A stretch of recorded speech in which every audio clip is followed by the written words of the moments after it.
Hi students, we already completed our first unit. Now we can move to our second unit. The second unit is genetics and evolution. There are 3 chapters in this unit. Okay. First, principles of inheritance and variation. Second, molecular basis of inheritance. Third, evolution. All the 3 chapters are very important for your examinations. So study well. Today we can start with our first chapter, that is principles of inheritance and variation. I think you all have some basic knowledge, basic ideas about genetics, because in class 10 you studied. What is genetics? It is the study of heredity and variation. Heredity is the similarities. It is the transfer of characters from parents to next generation. We show certain similarity with our parents. You may also experience that when you go somewhere, some people come and ask, hey, you are the son or daughter of so and so, like that.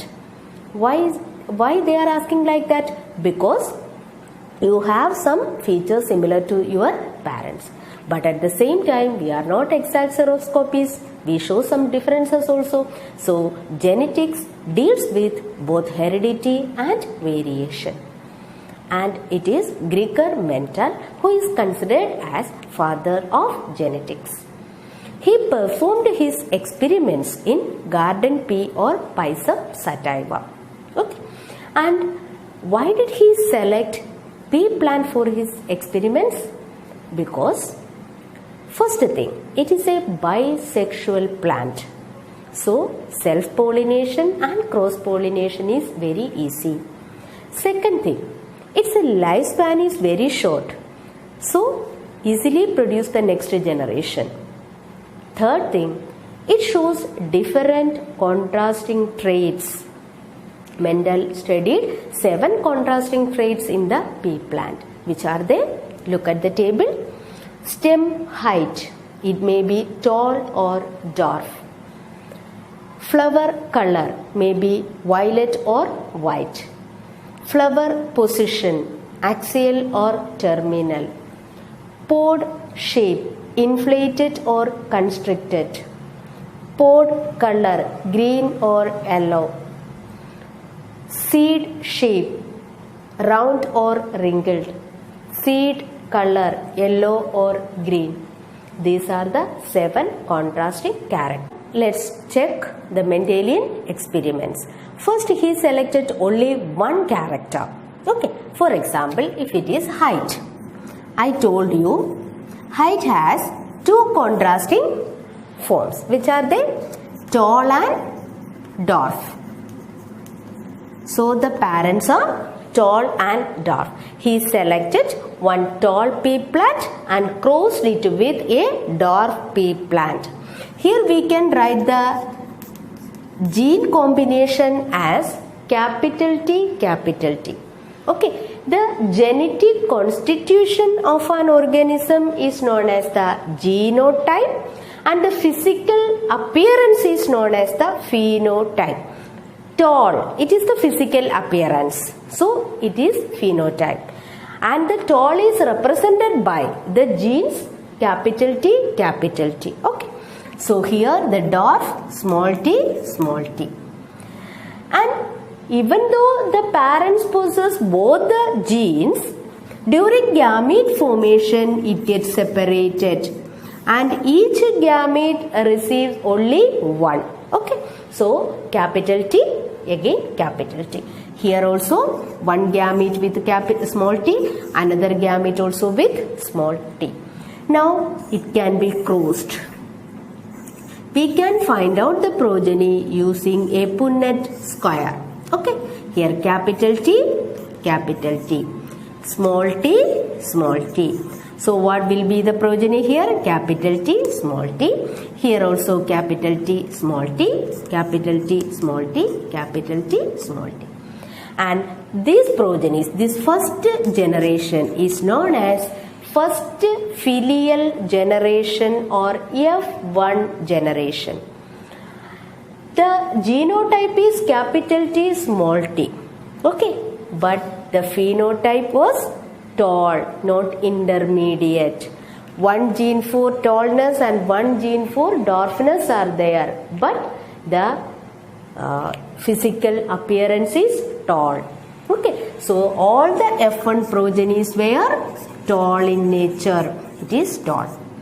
Then what happened to this F1? Mendel self-pollinated the F1. Okay, that means capital T small t into capital T small t. So here the gametes are capital T then small t. Here also capital T small t.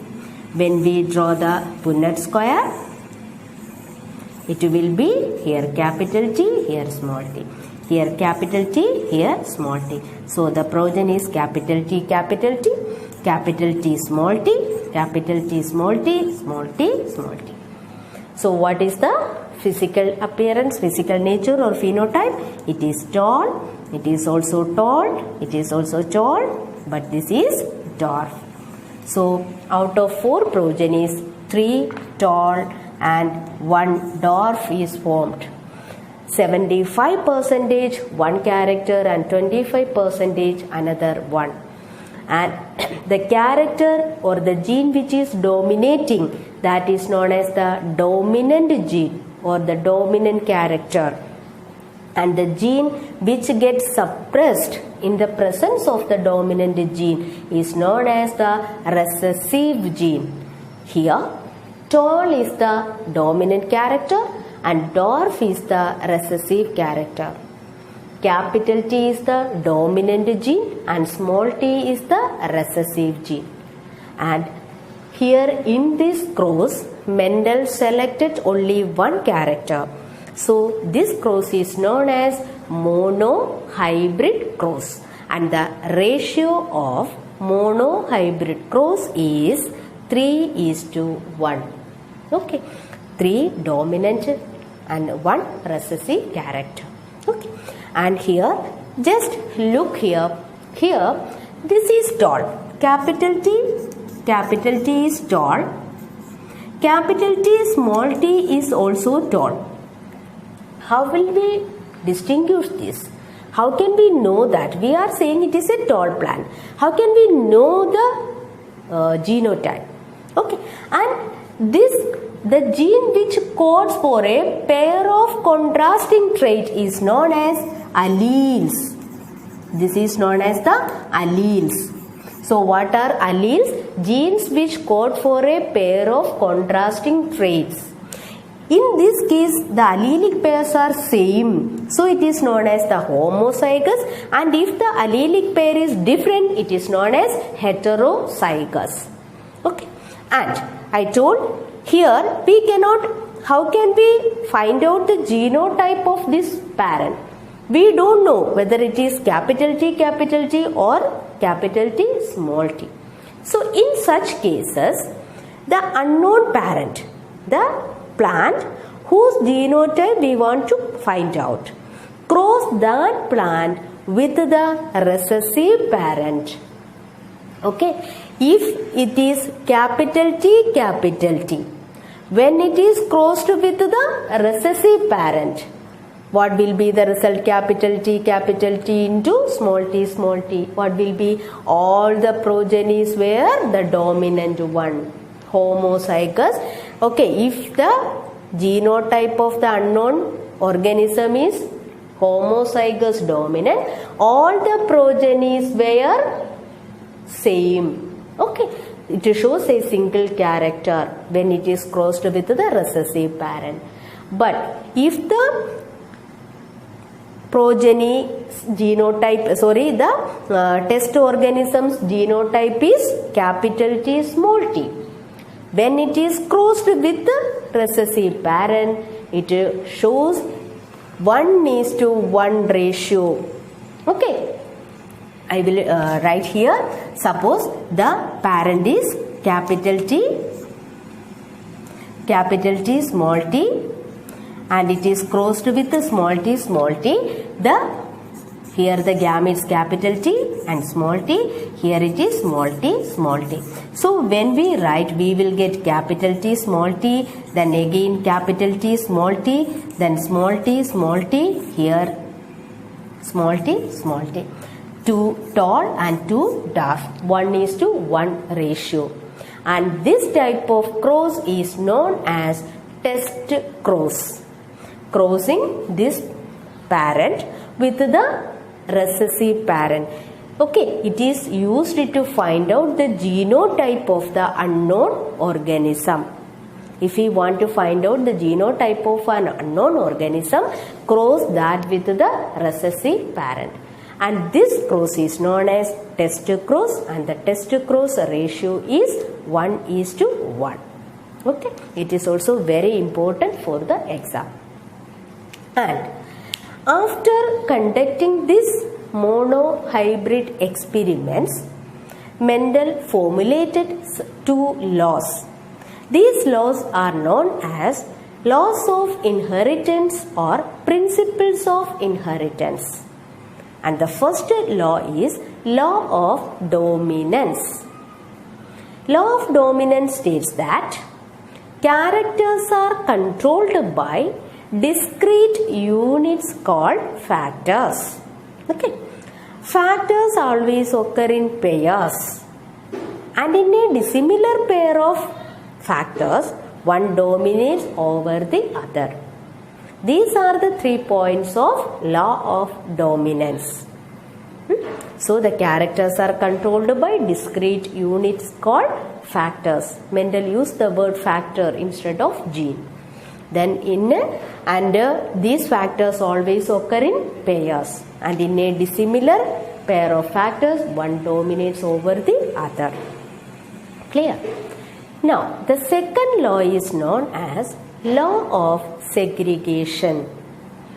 I already told you, even though the parents contain both the alleles, during gamete formation, it gets separate and each gamete receives only one of it. This is known as law of segregation. That means the gametes are pure in nature. So this law otherwise known as law of purity of gametes. Okay. This is the case of complete dominance. The progenies are either show the dominant character or the recessive character. But if we cross a red colored snapdragon or Antirrhinum species with a white flowered one, a red flowered Antirrhinum crossed with a white flowered one, we can check what will be the progeny. Capital R, here small r, small r. Here capital R, here small r. If both the gametes are same, it is better to write only one time. Okay, you can easily cross it. So in the F1, all the progenies show the genotype like this, capital R, small r.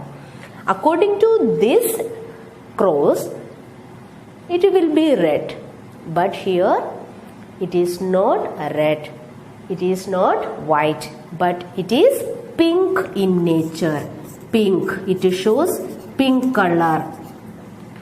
Okay, so when a red colored snapdragon is crossed with a white colored snapdragon, the F1 progenies were pink in nature. And when it is self-pollinated, the F1 progenies are self-pollinated. Capital R, small r into capital R, small r. Here capital R, small r, capital R, small r. So when we draw the Punnett square, capital R, small r, capital R, small r. So capital R, capital R, capital R, small r, capital R, small r, small r, small r. What will be the phenotype? It is red. It is pink. It is pink. It is white. So the ratio 1:2:1. When it is self-pollinated in the F2 generation, we got 1 red is to 2 pink is to 1 white. Okay. This is the phenotypic ratio. Check the genotypic ratio.